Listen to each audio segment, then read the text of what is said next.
Hello everyone, hope you all are doing well today. Our today's topic is भारतीय न्याय संहिता 2023, जिसमें आज हम चैप्टर 14 को डील करेंगे, जो कि false evidence and offences against public justice की बात करता है। इसमें आज हम सेक्शन 236 को कंटिन्यू करेंगे, जो कि false statement made in declaration which is by law receivable as evidence की बात करता है। यहाँ पे बेसिकली बताया जा रहा है ऐसी घोषणा में जो साक्ष्य के रूप में विधि द्वारा ली जा सके किया गया मिथ्या कथन हो। यानी यहाँ पे सिंपली कह रहा है कि whoever in any declaration made or subscribed by him, which declaration any court or any public servant or other person is bound or authorized by law to receive as evidence of any fact, make any statement which is false and which is either knows or believes to be false or does not believe to be true, touching any point material to the object for which the declaration is made or used, shall be punished in same manner as if he gave false evidence। यहाँ पे simply बताया गया है कि कोई अपने द्वारा की गई या हस्ताक्षरित की किसी घोषणा में जिसकी किसी तथ्य के साक्ष्य के रूप में लेने के लिए कोई न्यायालय या कोई लोक सेवक या अन्य व्यक्ति विधि द्वारा आबद्ध या प्राधिकृत हो गया हो, ऐसा कथन करेगा जो किसी ऐसी बात से संबंध रखता हो जो उस उद्देश्य के लिए तात्विक हो जिसके लिए वह घोषणा की जाए या उपयोग में ली जाए, मिथ्या और जिसके लिए झूठ होने का उसे ज्ञान हो या विश्वास है, या जिसके सत्य होने पर भी उसको विश्वास नहीं है, और वह उसी प्रकार दंडित किया जाएगा जैसे कि उसने खुद उस बात को झूठ बोला है। नेक्स्ट हमारा सेक्शन है 237, जो कि बात करता है using as a true such declaration knowing it to be false. यानी कि ऐसी घोषणा का झूठा होना जानते हुए उसे सच्चे के रूप में काम में लाना, यानी कि उसको ऐसे सत्य के रूप में काम में ला रहे हो जबकि आपको पता है कि ये गलत है, झूठ है। तो यहाँ पे कह रहा है whoever corruptly uses or attempt to use as true any such declaration, knowing the same to be false in any material point, shall be punished in the same manner as if he gave false evidence। यहाँ पे क्या कह रहा है कि जो कोई किसी ऐसी घोषणा को ये जानते हुए कि वह किसी तात्विक बात के संबंध में झूठ है, भ्रष्टा पूर्वक सत्य के रूप में उपयोग में लाएगा या उपयोग में लाने का प्रयत्न करेगा, वह उसी प्रकार से दंडित किया जाएगा मानो कि उसने खुद ही वो सच्चे जो झूठ बात को सच की तरह प्रस्तुत किया है। और एक्सप्लेनेशन कहता है declaration which is inadmissible merely upon the ground of some informality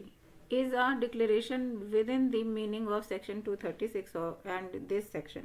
यानी यहाँ पे एक्सप्लेनेशन कह रहा है कि कोई घोषणा जो केवल किसी अपरूपता के आधार पर मतलब उसको माना गया है, यह धारा 236 या उसके अंतर्गत अधिघोषणा के अंतर्गत माना जाएगा,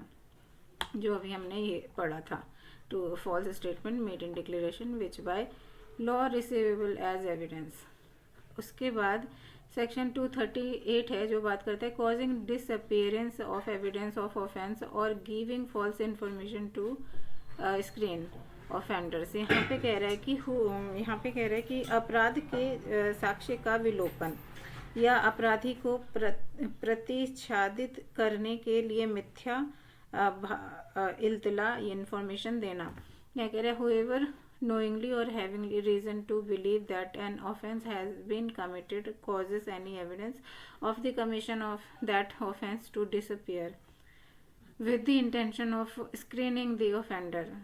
from legal punishment। मतलब आप उसको जो ऑफेंडर है उसको छुपा रहे हो किसी तरीके से, और with that intention gave any information respecting of offense which he knows or believed to be false self। यहाँ पे कह रहे हैं कि मतलब उसको छुपा रहे हो उस ऑफेंडर को और उसको किसी तरह से मिसलीड कर रहे हो जो अथॉरिटीज़ है कि उनका ध्यान हो जो ऑफेंडर है उससे हट जाए। तो इसके लिए यहाँ पे बोल रहा है कि if the offence which he knows or believe to be been committed is punishable with death, अगर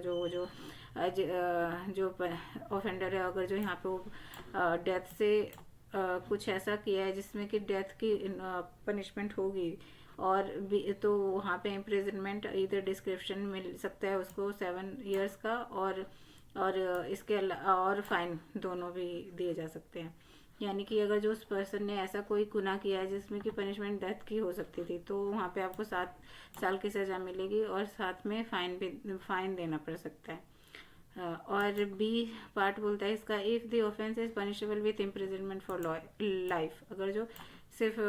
जीवन मतलब लाइफ LI का सिर्फ पनिशमेंट है, तो वहाँ पे imprisonment which may be extend to 10 years हो जाएगा, 10 साल तक की। Be punished with imprisonment of either description for a term which may extend और 3 to 3 years and shall also be liable to fine, 3 साल तक एक्सटेंड हो जा सकता है, और लाइफ और इसके अलावा फाइन भी देने पड़ सकती है साथ में। सी में बोल रहा है पार्ट में कि if the offence is punishable with imprisonment for any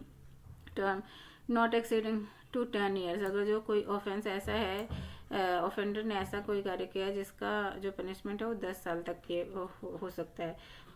तो be punished with imprisonment description provided for the offence for a term which may be extended to 1/4 part of the largest term of the imprisonment provided for the offence,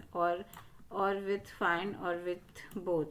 ये कह रहे हैं यहाँ पे कह रहा है कि अगर और यदि वह अपराध ऐसे कारावास से में होगी जिसकी अवधि की दंडनीय हो जो 10 साल तक या हो, तो वह अपराध के लिए उपबंधित भारतीय के कारावास से जिसकी अवधि के लिए वह अपराध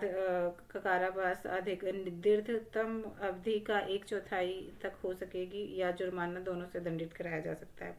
और एक एग्जाम्पल है जिसमें कह रहा है कि इलिस्ट्रेशन कह रहा है, A knowing that B has murdered Z, ये जानता है कि जो बी है उसने मर्डर किया है जेड का, assist B to hide the body, उसने बी को हेल्प करा कि जेड की बॉडी को छुपा दे,